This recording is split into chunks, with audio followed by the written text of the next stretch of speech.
The American YAWP, Chapter 25, The Sixties, Section 1, Introduction.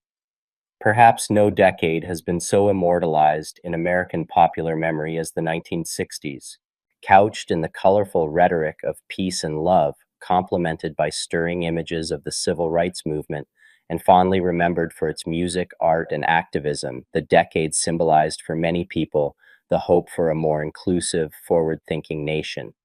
But the decade was also plagued by strife, tragedy, and chaos. It was the decade not only of monumental civil rights legislation and cultural transformation, but also the Vietnam War, inner-city riots, assassinations, and a political backlash that seemed to symbolize the crushing of a new generation's idealism. A decade of struggle and disillusionment rocked by social, cultural, and political upheaval. The 1960s are remembered because so much changed and because so much did not. Section 2, the Civil Rights Movement accelerates. So much of the energy and character of the 60s emerged from the Civil Rights Movement, which won its greatest victories in the early years of the decade.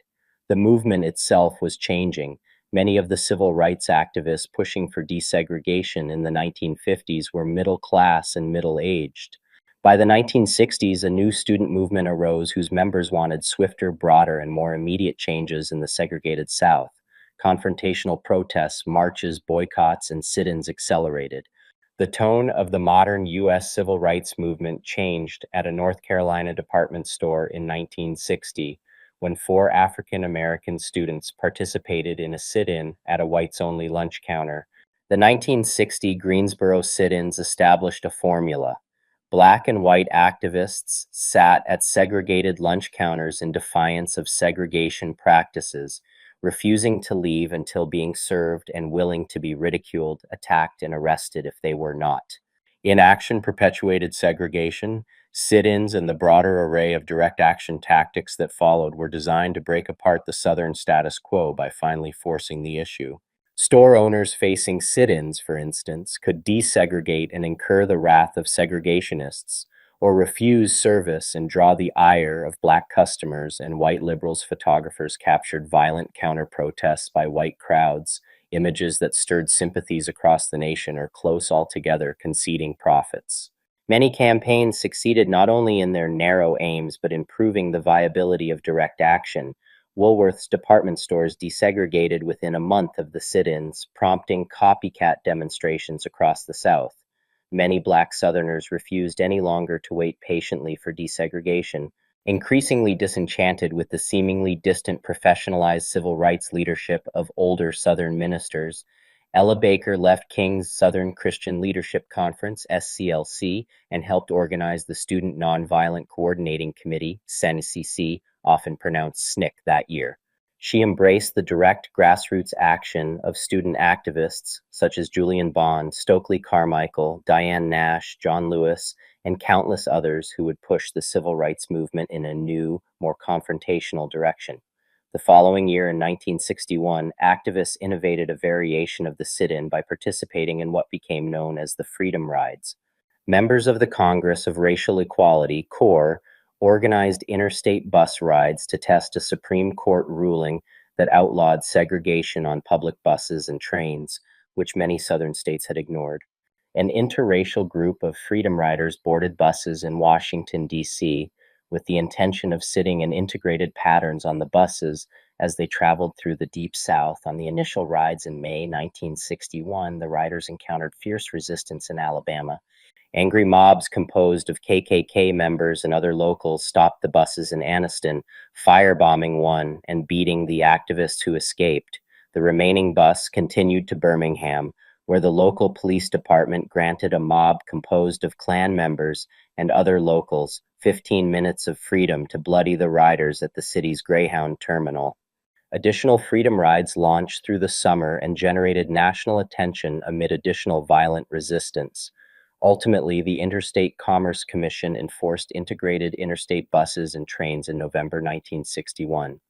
In the fall of 1961, civil rights activists descended on Albany, a small city in southwest Georgia.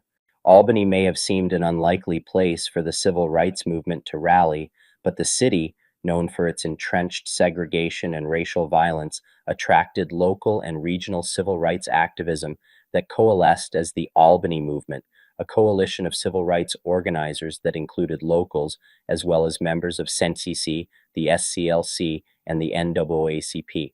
But the movement was stymied by Albany Police Chief Laurie Pritchett, who launched mass arrests but refused to engage in police brutality and bailed out leading activists, denying the movement the drama and the headlines that had buoyed them forward elsewhere. It was a lesson for civil rights activists. As the civil rights movement garnered more followers and more attention, white resistance stiffened. In October 1962, James Meredith became the first African American student to enroll at the University of Mississippi. Meredith's enrollment sparked riots on the Oxford campus, prompting President Kennedy to send in U.S. Marshals and National Guardsmen to maintain order.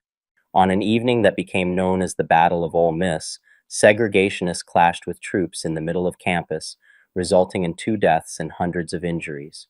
Violence served as a reminder of the strength of white resistance to the civil rights movement, particularly in the realm of education. The following year, 1963, was perhaps the decade's most eventful year for civil rights. In April and May, the SCLC organized the Birmingham Campaign, a broad campaign of direct action aiming to topple segregation in what was widely considered America's most segregated city. Activists deployed a relentless series of boycotts, sit-ins, and peaceful marches as part of Project C for confrontation. SCLC leader Martin Luther King Jr. was jailed, prompting his famous handwritten letter urging not only his nonviolent approach, but active confrontation to directly challenge injustice. Unlike in Albany, Birmingham's police commissioner Eugene Bull Connor embraced all-out violence. Photographs and footage of overflowing jails and police officers using fire hoses and attack dogs on black activists spread around the world. Multiple bombs targeted black homes, black businesses, and black churches that summer, part of a larger pattern of bombings by Klan members and other whites in Birmingham during the Civil Rights era. 4 young black girls were killed when the 16th Street Baptist Church was bombed on September 15th. Birmingham's brutality shocked the moral conscience of many otherwise indifferent Americans, and public pressure yielded an agreement to desegregate public accommodations in the city. Activists in Birmingham scored a victory for civil rights and drew international praise for the nonviolent approach in the face of police-sanctioned violence and bombings. King, already the face of the American civil rights movement, was awarded the Nobel Peace Prize the following year. The prominence of King and other black pastors underscored the particular role that black churches, the black faith, and black religious figures played in the civil rights movement. Protesters sang hymns and spirituals as they marched. Preachers rallied the people with messages of justice and hope. Churches hosted meetings, prayer vigils, and conferences on nonviolent resistance. Not all civil rights workers, of course, embraced the role of black pastors. Younger activists who mocked King as Dalad complained about what they often saw as the capricious, autocratic nature of the pastors who led the SCLC. For their part, many women in the movement chafed against the male-dominated leadership. Nevertheless, the overtly spiritual thrust of much of the movement not only propelled black activists forward with visions of a prophetic faith in the face of often violent resistance, it confronted the broader post-war American society by framing segregation as a moral evil. At the same time, white resistance in the South intensified. Few political figures in the decade embodied the working-class conservative views held by millions of white Americans, quite like George Wallace. Wallace's vocal stance on segregation was immortalized in his 1963 inaugural address as Alabama governor with the infamous line, "Segregation now, segregation tomorrow, segregation forever." Just as the civil rights movement began to gain unprecedented strength, Wallace became a champion to the many white Americans in and out of the South who opposed the movement. 7. Wallace loudly supported segregation as governor of Alabama. His efforts were largely symbolic, but they earned him national recognition as a political figure willing to fight for what many Southerners saw as their traditional way of life. In June 1963, just 5 months after becoming governor, in his Stand in the Schoolhouse Door, Wallace famously blocked the door of Foster Auditorium to protest integration at the University of Alabama. He withdrew after President Kennedy federalized the Alabama National Guard. Kennedy addressed the nation that evening, criticizing Wallace and calling for a comprehensive civil rights bill. This nation, for all its hopes and all its boasts, will not be fully free until all its citizens are free, he said, adding that those who do nothing are inviting shame as well as violence. A day later, civil rights leader Medgar Evers, a 37-year-old World War II veteran and Mississippi's first NAACP field secretary, was assassinated at his home in Jackson, Mississippi. That summer, civil rights leaders organized the August 1963 March on Washington. The march called for, among other things, civil rights legislation, school integration, an end to discrimination by public and private employers, job training for the unemployed, and an increase in the minimum wage. On the steps of the Lincoln Memorial, King delivered his famous "I Have a Dream" speech, an internationally renowned call for civil rights that raised the movement's profile to new heights and put unprecedented pressure on politicians to pass meaningful civil rights legislation. 2. Kennedy offered support for a civil rights bill, but Southern resistance was intense, and Kennedy was unwilling to expend much political capital on it. And so the bill stalled in Congress. The months passed by, and Kennedy, with his eye on the following year's presidential election, traveled to Texas in the fall of 1963 to meet with fractious Democratic Party leaders there. On November 22, 1963, President Kennedy was assassinated in Dallas. The nation's youthful, popular president was gone. Vice President Lyndon Johnson took the oath of office before he left Dallas. Johnson lacked Kennedy's youth, his charisma, his popularity, and his aristocratic upbringing, but no one knew Washington better, and no one before or since fought harder and more successfully to pass meaningful civil rights legislation.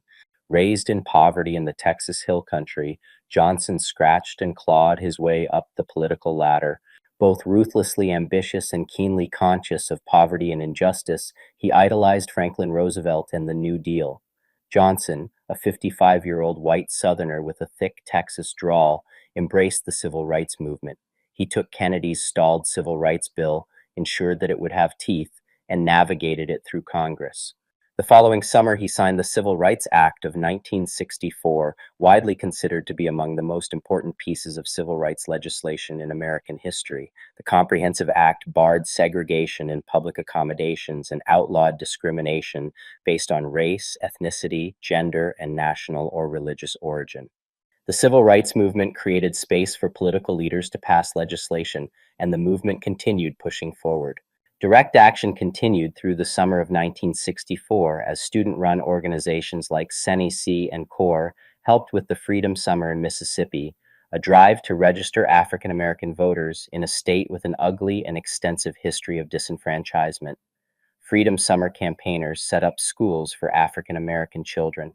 Even with progress, intimidation and violent resistance against civil rights continued, particularly in regions with long-standing traditions of segregation and discrimination. 3 young CORE activists, James Chaney, Michael Schwerner, and Andrew Goodman, were murdered by local law enforcement officers and Klan members in Neshoba County, outside of Philadelphia, Mississippi. 9. With Black voters barred from participating in the Mississippi Democratic Party primary, a coalition of civil rights groups in Mississippi organized the alternative Mississippi Freedom Democratic Party, MFDP. In August, over 2,000 assembled in Jackson to select delegates. The MFDP demanded that its delegates be seated at the Democratic National Convention. Denied anything more than 2 at-large seats, the MFDP protested. "I question America," co-founder Fannie Lou Hamer said in a nationally televised address.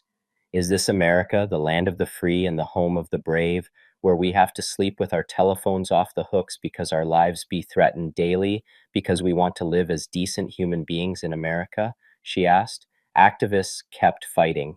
In March 1965, activists attempted to march from Selma to Montgomery, Alabama, on behalf of African American voting rights.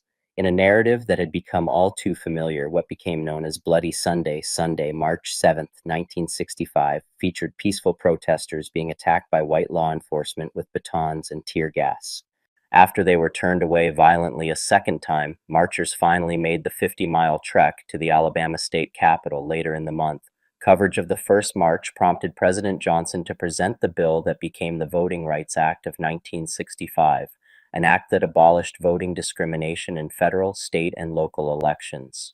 In 2 consecutive years, landmark pieces of legislation had assaulted de jure, by law, segregation and disenfranchisement.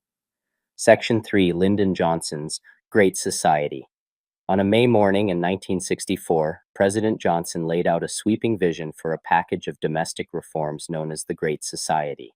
Speaking before that year's graduates of the University of Michigan, Johnson called for an end to poverty and racial injustice and challenged both the graduates and American people to enrich and elevate our national life and to advance the quality of our American civilization.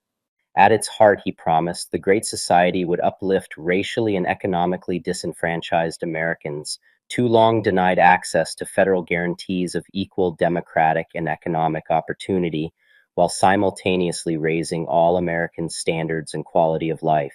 The Great Society's legislation was breathtaking in scope, and many of its programs and agencies are still with us today. The Civil Rights Act of 1964 and the Voting Rights Act of 1965 codified federal support for many of the civil rights movement's goals by prohibiting job discrimination, abolishing the segregation of public accommodations, and providing vigorous federal oversight of Southern states' election laws to guarantee equal access to the ballot. 90 years after Reconstruction, these measures effectively ended Jim Crow.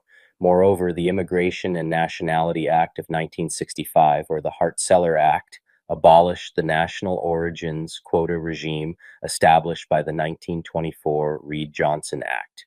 American immigration, which had for more than 4 decades effectively barred legal immigration to the United States from anywhere other than Northern and Western Europe, finally opened the United States up to the world.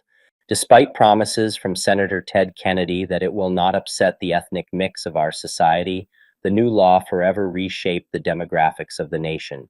In addition to civil rights and immigration, the Great Society took on a range of quality of life concerns that seemed suddenly solvable in a society of such affluence. The first federal food stamp program tackled hunger. Medicare and Medicaid would ensure access to quality medical care for the aged and the poor. In 1965, the Elementary and Secondary Education Act was the first sustained and significant federal investment in public education, totaling more than $1 billion. Federal funds were poured into colleges and universities. The Great Society also established the National Endowment for the Arts and the National Endowment for the Humanities, offering federal investments in the world of arts and letters. While these programs persisted and even thrived in the years immediately following this flurry of legislative activity, the national conversation surrounding Johnson's domestic agenda largely focused on the $3 billion spent on war on poverty programming within the Great Society's Economic Opportunity Act, EOA, of 1964.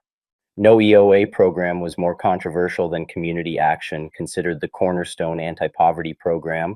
Johnson's anti-poverty planners felt that the key to uplifting disenfranchised and impoverished Americans was involving poor and marginalized citizens in the actual administration of poverty programs, what they called maximum feasible participation. Community action programs would give disenfranchised Americans a seat at the table in planning and executing federally funded programs that were meant to benefit them, a significant sea change in the nation's efforts to confront poverty, which had historically relied on local political and business elites or charitable organizations for administration.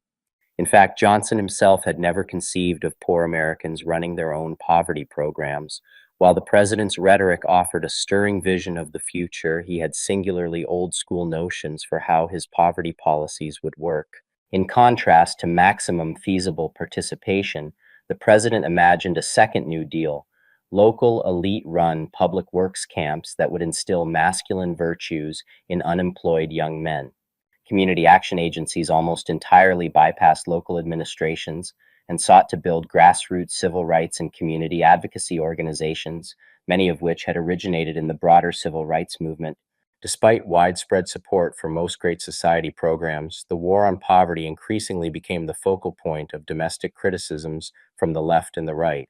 On the left, frustrated Americans recognized the president's resistance to further empowering disenfranchised communities and assailed the growing American commitment to the war in Vietnam, the cost of which undercut domestic poverty spending.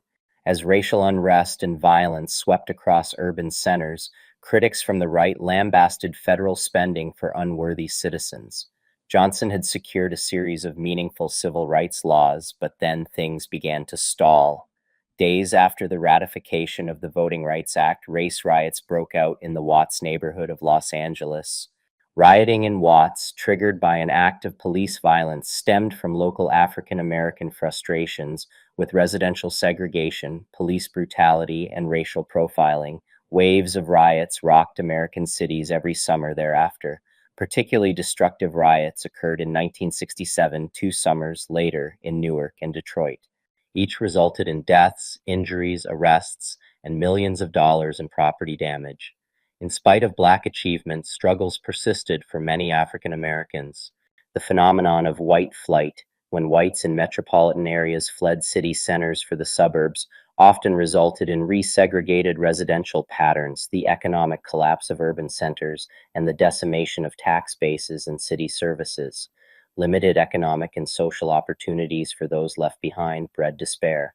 In addition to reminding the nation that the civil rights cause was a complex, ongoing movement without any concrete political endpoint, the unrest in northern cities reinforced the notion that the struggle was not occurring solely in the South. Many Americans also viewed the riots as an indictment of the Great Society, President Johnson's sweeping agenda of domestic programs that sought to remedy inner-city ills by offering better access to education, jobs, medical care, housing, and other forms of social welfare. The civil rights movement would never be the same. The Civil Rights Acts, the Voting Rights Acts, and the War on Poverty provoked conservative resistance and catalyzed the rise of the Republican Party in the South and the West.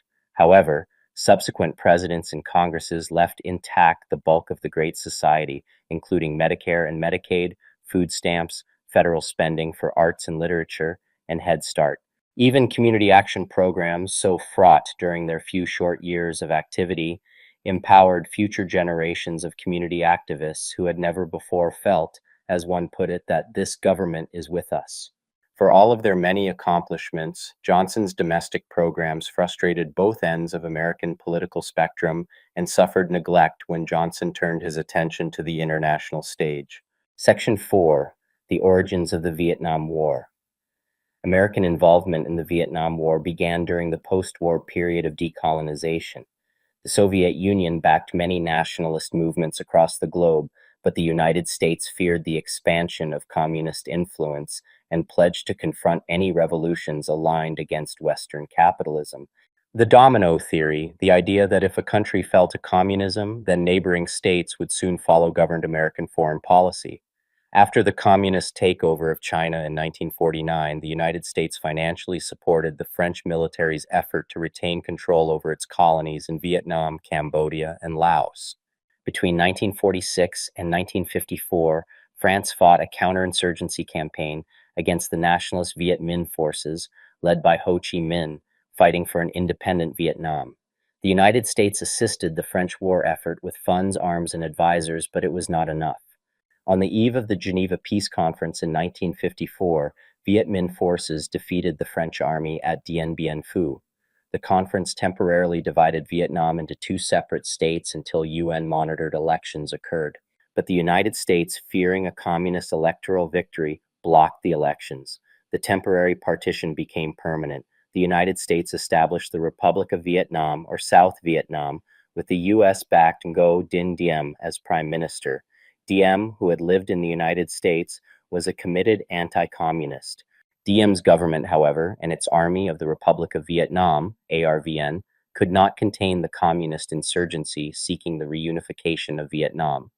The Americans provided weapons and support, but despite a clear numerical and technological advantage, South Vietnam stumbled before insurgent Viet Cong, VC units. Diem, a corrupt leader propped up by the American government, with little domestic support, was assassinated in 1963. A merry-go-round of military dictators followed as the situation in South Vietnam continued to deteriorate. The American public, though, remained largely unaware of Vietnam in the early 1960s, even as President Kennedy deployed some 16,000 military advisors to help South Vietnam suppress a domestic communist insurgency. This all changed in 1964. On August 2nd of that year, the USS Maddox reported incoming fire from North Vietnamese ships in the Gulf of Tonkin. Although the details of the incident are controversial, the Johnson administration exploited the event to provide a pretext for escalating American involvement in Vietnam. Congress passed the Gulf of Tonkin Resolution, granting President Johnson the authority to deploy the American military to defend South Vietnam. U.S. Marines landed in Vietnam in March 1965, and the American Ground War began. American forces under General William Westmoreland were tasked with defending South Vietnam against the insurgent VC and the regular North Vietnamese Army, NVA. But no matter how many troops the Americans sent or how many bombs they dropped, they could not win. This was a different kind of war. Progress was not measured by cities won or territory taken, but by body counts and kill ratios. Although American officials like Westmoreland and Secretary of Defense Robert McNamara claimed a communist defeat was on the horizon, by 1968, 500,000 American troops were stationed in Vietnam, nearly 20,000 had been killed, and the war was still no closer to being won. Protests, which provided the backdrop for the American counterculture, erupted across the country. Section 5, Culture and Activism. The 1960s wrought enormous cultural change. The United States that entered the decade looked and sounded not much like the one that left it. Rebellion rocked the supposedly hidebound conservatism of the 1950s as the youth counterculture became mainstream. Native Americans, Chicanos, women, and environmentalists participated in movements demonstrating that rights activism could be applied to ethnicity, gender, and nature. In each instance, the decade brought substantial progress, and activism remained fluid and unfinished. Much of the American counterculture was filtered through popular culture and consumption. The consumer culture of the 1950s still saturated the country, and advertisers continued to appeal to teenagers and the expanding youth market. During the 1960s, though, advertisers looked to a growing counterculture to sell their products. Popular culture and popular advertising in the 1950s had promoted an ethos of fitting in and buying products to conform. The new countercultural ethos touted individuality and rebellion. Some advertisers were subtle. Ads for Volkswagens acknowledged the flaws and strange look of their cars. One VW ad perversely presented America's slowest fastback, an automobile that won't go over 72 mph, even if the speedometer shows a wildly optimistic top speed of 90. Another stated, if you run out of gas, it's easy to push. And by marketing the car's flaws and reframing them as positive qualities, the advertisers commercialized young people's resistance to commercialism, while simultaneously positioning the Volkswagen as a car for those wanting to stand out in a crowd. A more obviously countercultural ad for the VW Bug showed two cars, one black and one painted in a messy, multicolor hippie style. The contrasting captions read, "We do our thing and you do yours." Companies marketed their products as countercultural in and of themselves. One of the more obvious examples was a 1968 ad from Columbia Records, a hugely successful record label since the 1920s. The ad pictured a group of stock rebellious characters, a shaggy-haired white hippie, a buttoned-up beat, two biker types, and a black jazz man sporting an afro in a jail cell. The counterculture had been busted, the ad states, but the man can't bust our music.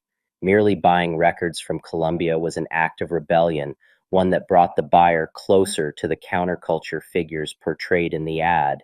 But it wasn't just advertising, the culture was changing and changing rapidly. Conservative cultural norms were falling everywhere. The dominant style of women's fashion in the 1950s, for instance, was the poodle skirt and the sweater, tight-waisted and buttoned up.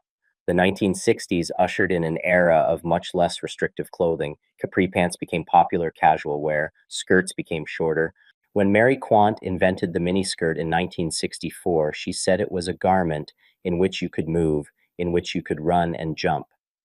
By the late 1960s, the hippies' more androgynous look became trendy. Such trends bespoke the new popular ethos of the 1960s: freedom, rebellion, and individuality. In a decade plagued by social and political instability, the American counterculture also sought psychedelic drugs as its remedy for alienation.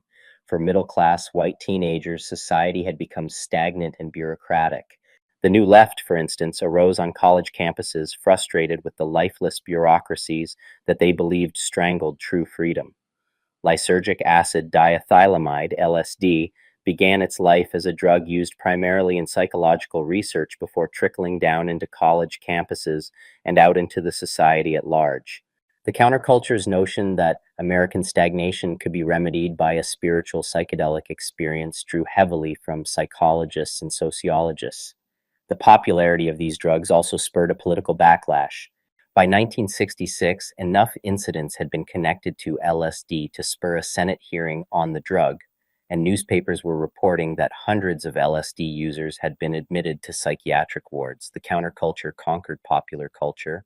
Rock and roll, liberalized sexuality, an embrace of diversity, recreational drug use, New Age spiritualism, unalloyed idealism, and pure earnestness marked the new generation, criticized by conservatives as culturally dangerous and by leftists as empty hedonistic narcissism. The youth culture nevertheless dominated headlines and steered American culture. Perhaps 100,000 youth descended on San Francisco for the utopic promise of 1967's Summer of Love. 1969's Woodstock concert in upstate New York became shorthand for the new youth culture and its mixture of politics, protest, and personal fulfillment. While the ascendance of the hippies would be both exaggerated and short-lived, and while Vietnam and Richard Nixon shattered much of its idealism, the counterculture's liberated social norms and its embrace of personal fulfillment still define much of American culture. Section 6, Beyond Civil Rights. Despite substantial legislative achievements, frustrations grew with the slow pace of change, not just in civil rights law, but in addressing broader racial inequalities. Racial tensions continued to mount in cities, and the tone of the civil rights movement changed yet again. Activists became less conciliatory in their calls for progress. Many embraced the more militant message of the burgeoning Black Power movement, and Malcolm X, a Nation of Islam, NOI minister, who encouraged African Americans to pursue freedom, equality, and justice by any means necessary. Prior to his assassination in 1965, Malcolm X and the NOI emerged as the radical alternative to the racially integrated, largely Protestant approach of Martin Luther King Jr. Malcolm X advocated armed resistance in defense of the safety and well-being of Black Americans, stating, "I don't call it violence when it's self-defense, I call it intelligence." Even a less militant Black nationalism rejected the promises of racial integration, believing that only a Black-centric program of racial uplift would offer liberation through economic self-determination, Afrocentric cultural expression, and collective uplift. For his part, King and the leaders of more mainstream organizations like the NAACP and the Urban League criticized both Malcolm X and the NOI for what they perceived to be racial demagoguery. King believed Malcolm X's speeches were a great disservice to Black Americans, claiming that they lamented the problems of African Americans without offering solutions. The differences between King and Malcolm X represented a core ideological tension that would inhabit Black political thought throughout the 1960s and beyond. By the late 1960s, SNEC, led by figures such as Stokely Carmichael, had expelled its white members and shunned the interracial effort in the rural South, focusing instead on injustices in northern urban areas.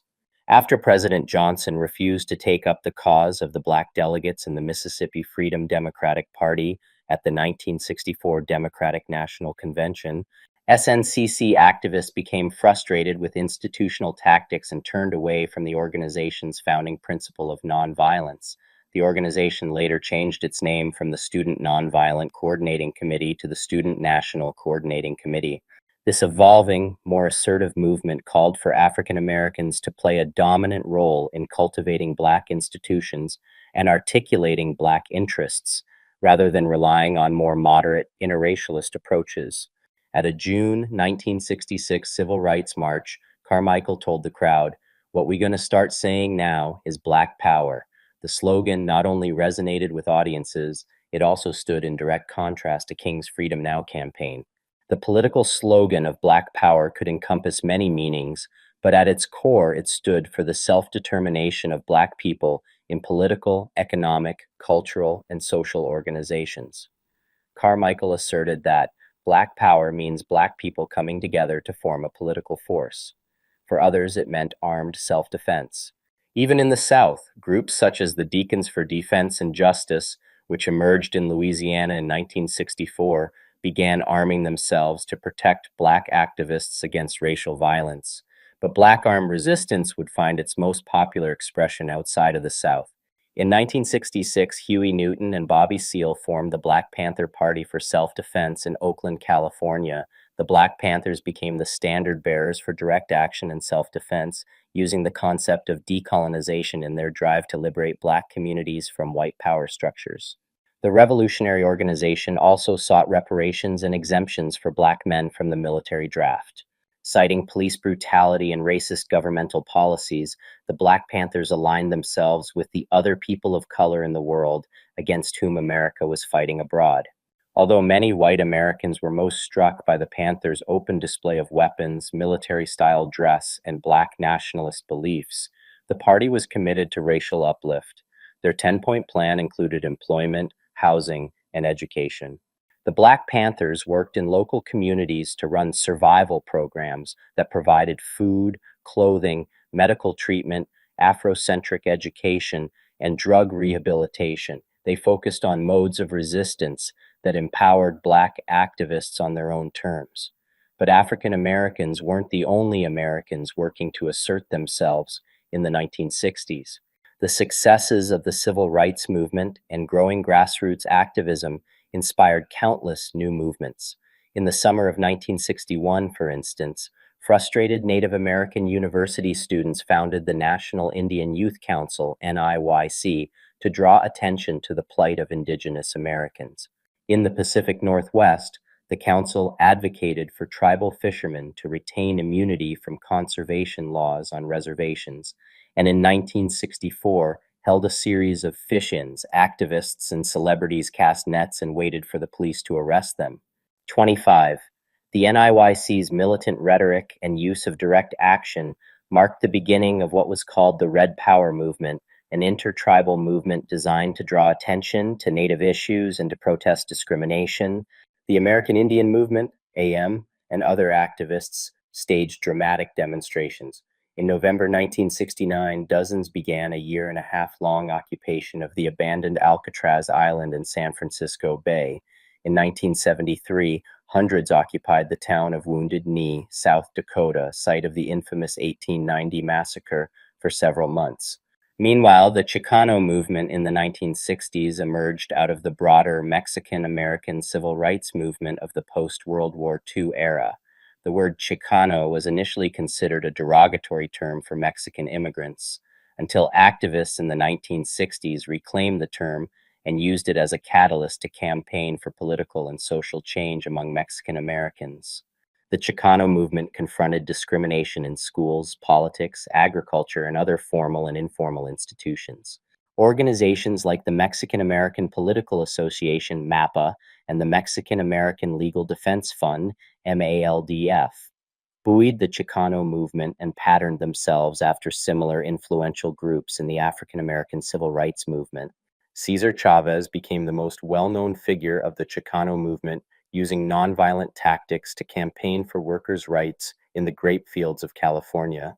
Chavez and activist Dolores Huerta founded the National Farm Workers Association, which eventually merged and became the United Farm Workers of America, UFWA. The UFWA fused the causes of Chicano and Filipino activists protesting the subpar working conditions of California farmers on American soil. In addition to embarking on a hunger strike and a boycott of table grapes, Chavez led a 300-mile march in March and April 1966 from Delano, California to the state capital of Sacramento. The pro-labor campaign garnered the national spotlight and the support of prominent political figures such as Robert Kennedy. Today, Chavez's birthday, March 31st, is observed as a federal holiday in California, Colorado, and Texas. Rodolfo Corky Gonzalez was another activist whose calls for Chicano self-determination resonated long past the 1960s.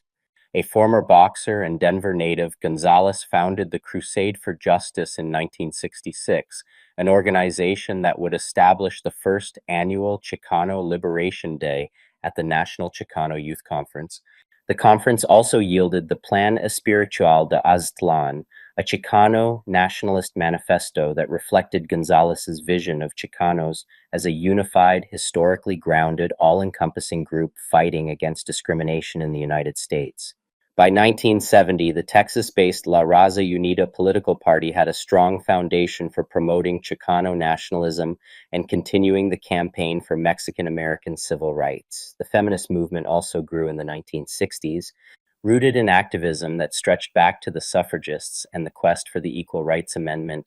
American women advanced new causes during the 1960s.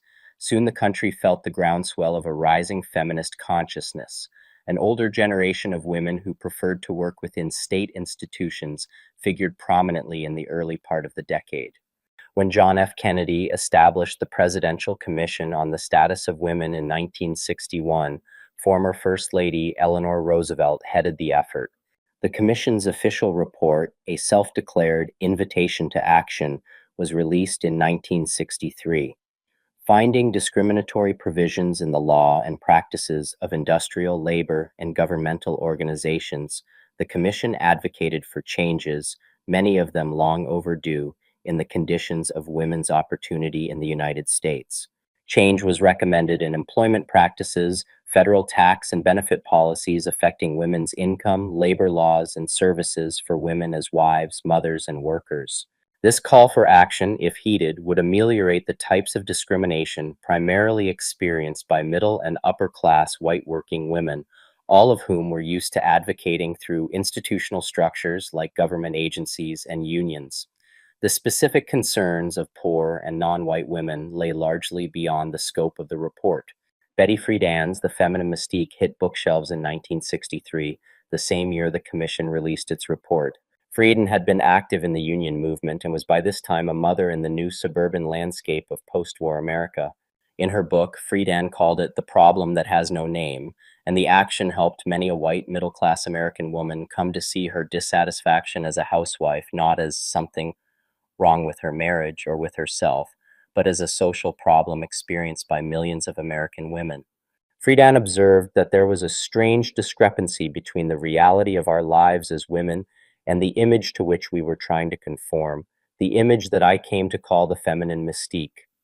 No longer would women allow society to blame the problem that has no name on a loss of femininity, too much education, too much independence, or too much equality. In fact, Friedan's book sparked a second wave of American feminism that underlay much of the women's movement of the 1960s and 1970s.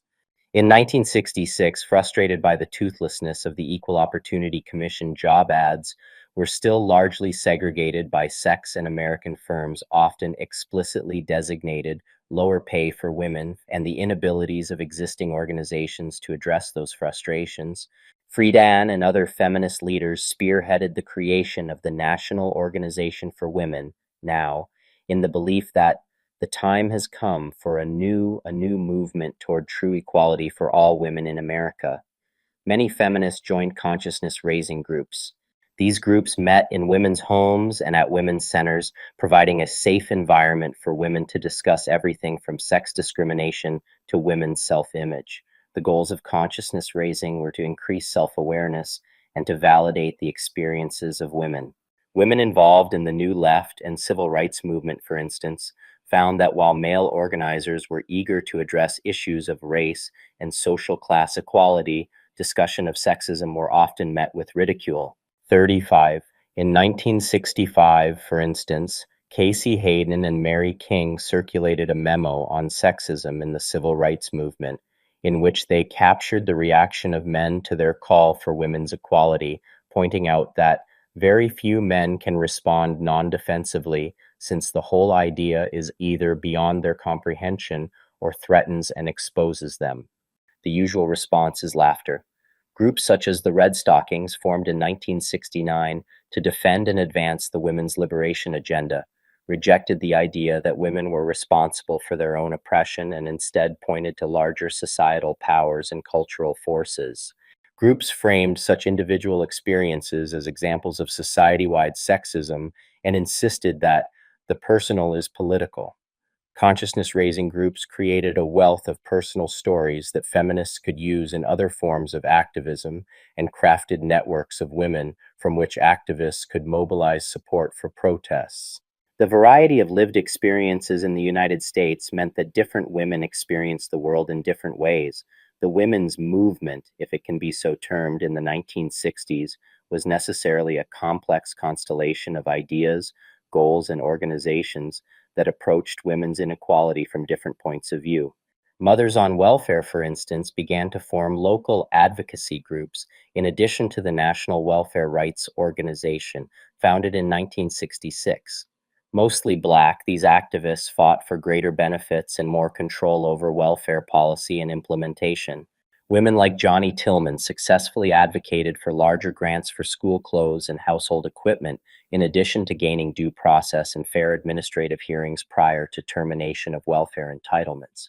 In response to the whiteness of many prominent feminist organizations and the perceived narrowness of its imagination of women's issues, Black, Chicana, Asian, and Indigenous women often formed their own groups, existing alongside more prominent white-led organizations, but operating with fewer resources and with much less attention. But they labored nonetheless. The end of the decade was marked by the Women's Strike for Equality, celebrating the 50th anniversary of women's right to vote. Sponsored by NOW, the 1970 protest focused on employment discrimination, political equality, abortion, free childcare, and equality in marriage. All of these issues foreshadowed the backlash against feminist goals in the 1970s. Not only would feminism face opposition from other women who valued the traditional homemaker role to which feminists so strenuously objected, the feminist movement would also fracture internally as women of color challenged white feminist racism and lesbians vied for more prominence within feminist organizations. American environmentalism's significant gains during the 1960s emerged in part from Americans' recreational use of nature. Post-war Americans backpacked, went to the beach, fished, and joined birding organizations in greater numbers than ever before. These experiences, along with increased formal education, made Americans more aware of threats to the environment and, consequently, to themselves. Many of these threats increased in the post-war years as developers bulldozed open space for suburbs and new hazards emerged from industrial and nuclear pollutants. By the time biologist Rachel Carson published her landmark book, Silent Spring, in 1962, a nascent environmentalism had emerged in America. Silent Spring stood out as an unparalleled argument for the interconnectedness of ecological and human health. Pesticides, Carson argued, also posed a threat to human health, and their overuse threatened the ecosystems that supported food production. Carson's argument was compelling to many Americans, including President Kennedy, but was virulently opposed by chemical industries that suggested the book was the product of an emotional woman, not a scientist. A new environmental movement would emerge in the 1960s, rally the public to its cause, and, in the early 1970s, usher forth a bevy of bipartisan environmental legislation. Section 7 conclusion. In 1969, Americans hailed the moon landing as a profound victory in the space race against the Soviet Union. This landmark achievement fulfilled the promise of the late John F. Kennedy, who had declared in 1961 that the United States would put a man on the moon by the end of the decade. But while Neil Armstrong said his steps marked one giant leap for mankind, and Americans marveled at the achievement, the brief moment of wonder only punctuated years of turmoil. The Vietnam War disillusioned a generation. Riots rocked cities, protests hit campuses, and assassinations robbed the nation of many of its leaders. The forward-thinking spirit of a complex decade had waned. Uncertainty loomed.